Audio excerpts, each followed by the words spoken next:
Welcome students. आज जो है हमारी चर्चा होगी मानव भूगोल के उद्देश्य, यानी एम ऑफ ह्यूमन ज्योग्राफी। सबसे पहले जो है मानवीय संसार की या मानवीय संसार का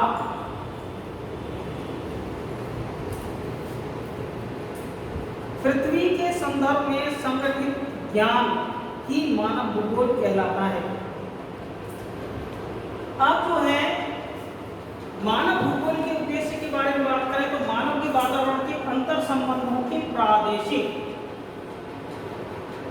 ये उपागम है भूगोल में, और प्रादेशिक उपागम जो होता है किसी क्षेत्र विशेष को चिन्हित करके उसमें जितने भी प्राकृतिक तत्व हैं उन्हें मानवीय क्रियाकलापों के परिप्रेक्ष्य में अध्ययन किया जाना मानव भूगोल में प्रादेशिक अध्ययन कहलाता है।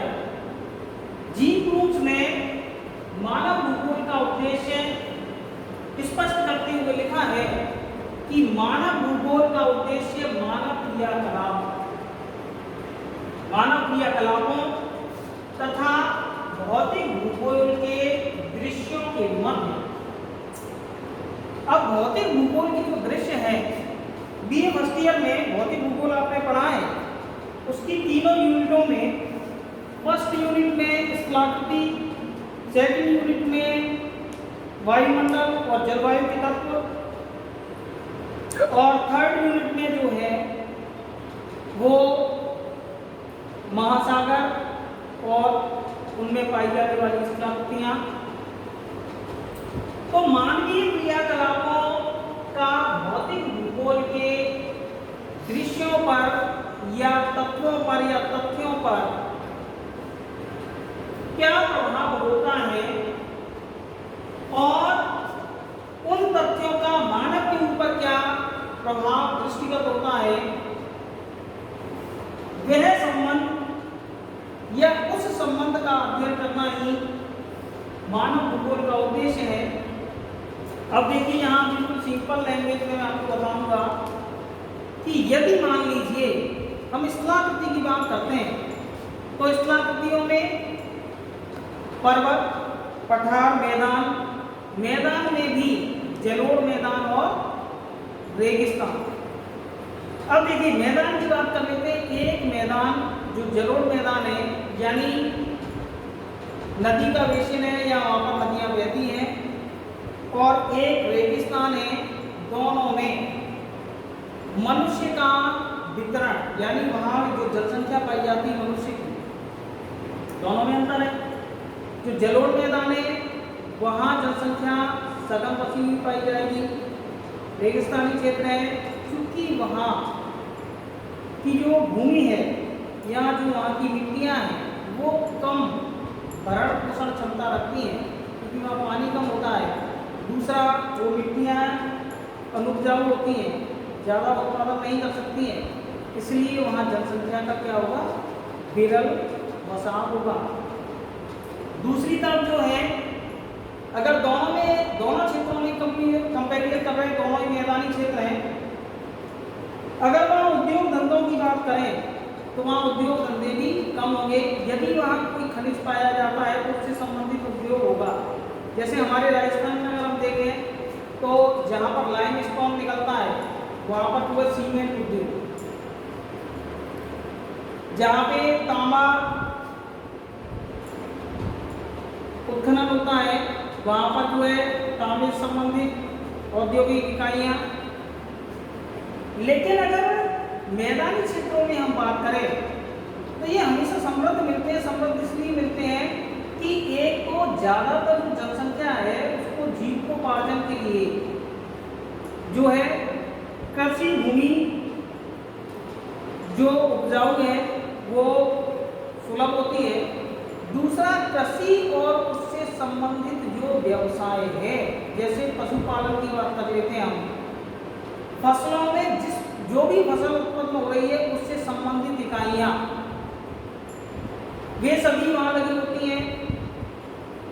तीसरा जो है, क्योंकि उस क्षेत्र में जल की और समतल भूमि की उपलब्धता रहती है तो अन्य प्रकार की औद्योगिक इकाइयां भी वहां पर लगाई जा सकती हैं।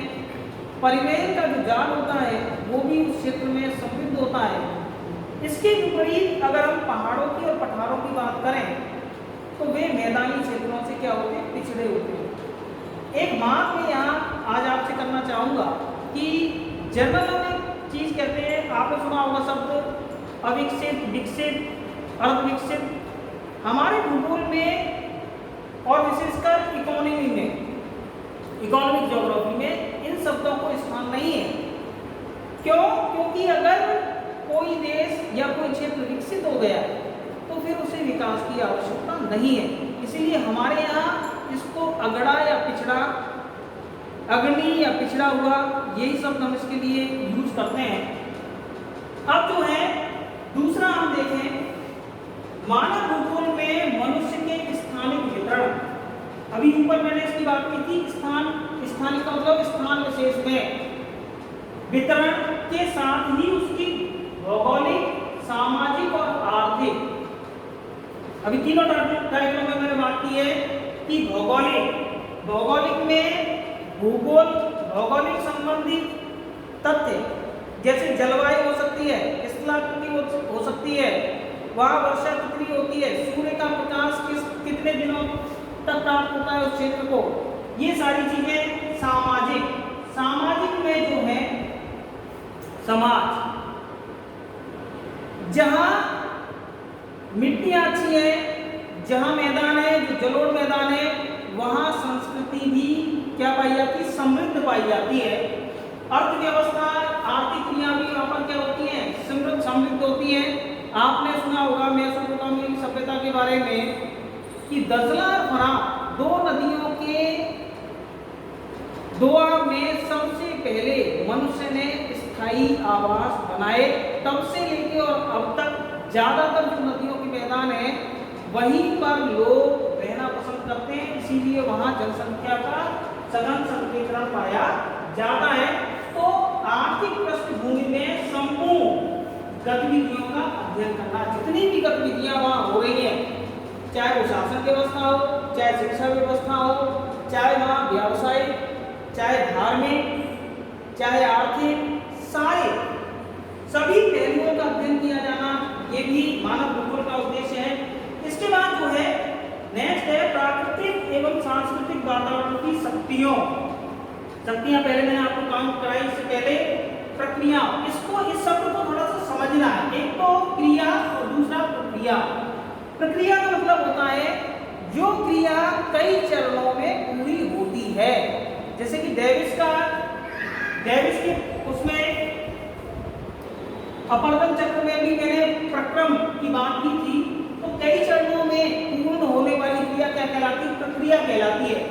तो प्रक्रियाओं, तथ्यों, प्रभावों व उनमें मानव द्वारा किए गए परिवर्तनों, ये जो पूरे मनुष्य के विकास की जो कहानी है, उसके उद्भव से लेके और वर्तमान तक की ये विभिन्न चरणों में क्या है, पूरी हुई है। तो उन चरणों में,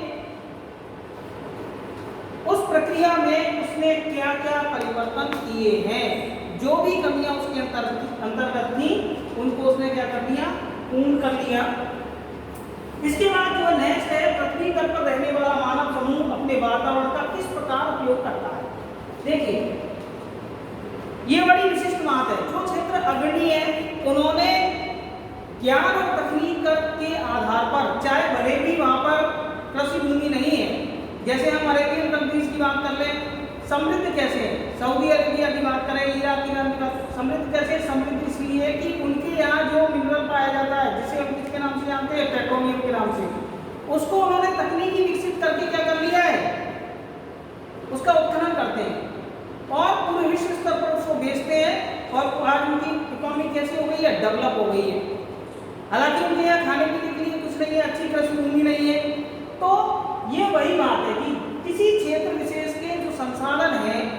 या प्राकृतिक तत्व है उनको मनुष्यों ने किस प्रकार से उपयोग किया है। दूसरा, इसमें एक शब्द और बोलना चाहिए कि उसने किस हद तक समायोजन भी किया है, किस हद तक क्या किया है, अनुकूलन किया है या समायोजन किया है। नेक्स्ट है, वर्तमान समय में जब दुनिया संकुचित होती जा रही है तथा पूरी दुनिया एक विश्व गांव, इसको थोड़ा सा समझना होगा, बनती जा रही है, तो पृथ्वी पर क्षेत्रीय विशिष्टीकरण पर भी ध्यान आकर्षण किया जाना चाहिए।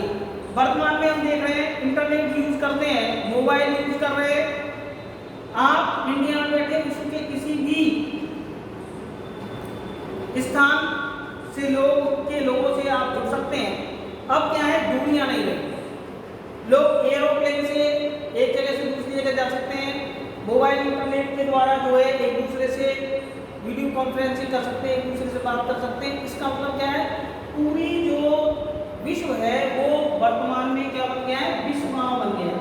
अब इस विश्व गांव में जितने भी क्षेत्र हैं उनमें जो क्षेत्र अग्रणी है, ये देखना होगा कि क्या वजह है कि वो क्षेत्र अग्रणी है, यानी अब विशिष्टीकरण का अध्ययन किया जाना भी जो है मानव भूगोल का उद्देश्य है। इसके बाद मानव वातावरण केंद्रीय स्थिति रखना है। रिडाल्डी का अभ्यास के अनुसार मनुष्य सक्रिय और निष्क्रिय दोनों प्रकार का जो है कारक है। सक्रिय इसलिए कि वो जो भी कमियां प्राकृतिक वातावरण में होती हैं उनको पूरी करता है, और निष्क्रिय इसलिए है कि वो प्राकृतिक वातावरण का अंग नहीं है। लास्ट और एंड जो है अंतिम, मानव भूगोल का प्रमुख उद्देश्य मानव भूगोल के तथ्यों के विकास क्रम को समयबद्ध प्रस्तुत करना। इसको मैं दो टाइटल से आपको समझाऊंगा। आज जो वस्त्र हम पहनते हैं उन वस्त्रों का हमारे अतीत में, यानी जब मनुष्य का उद्भव हुआ, मनुष्य संस्कृति का उद्भव होता है, उस समय उसने क्या उपयोग किया। अपनी प्रारंभिक अवस्था में मनुष्य जो है कपड़े किसके लिए पहनता था, प्राकृतिक वातावरण से बचने के लिए, अपने आप को सुरक्षित रखने के लिए कपड़े पहनता था। फिर धीरे धीरे कपड़े क्या है, सभ्य समाज की एक आवश्यकता बन गई। और वर्तमान की अगर बात करते हैं तो कपड़े बड़े से क्या हो गए, छोटे हो गए और वो स्टाइलिश हो गए। और वर्तमान में कपड़े हम किस लिए पहनते हैं, खरीदने जाते हैं ना बाजार में, तो वो एक फैशन के लिए कपड़े पहनते हैं। ऐसे ही हमारे भोजन का है, पहले हमने पेट भरने के लिए भोजन किया, उसके बाद जो है स्वाद लगातार उसमें निरंतर बढ़ता गया। इसी तरह से हमारे शेल्टर्स का है कि मनुष्य ने सबसे पहले जो शेल्टर बनाए पेड़ों पर या गुफाओं में शरण ली, तो प्राकृतिक वातावरण से बचने के लिए ली। आज वर्तमान में हम मकान बनाते हैं तो किस लिए बनाते हैं, स्टाइलिश दिखावा करने के लिए कि उसका मकान अच्छा है। बाकी एक झोपड़ी है उसमें भी, या एक छोटा मकान है उसमें भी मनुष्य जो है क्या करता है, सुरक्षा मुहैया होती है उसको, और बड़ा मकान है उसमें भी। लेकिन वर्तमान में क्या है, हम सुविधाजनक बड़ा मकान स्टाइलिश टाइप का बनाना चाहते हैं।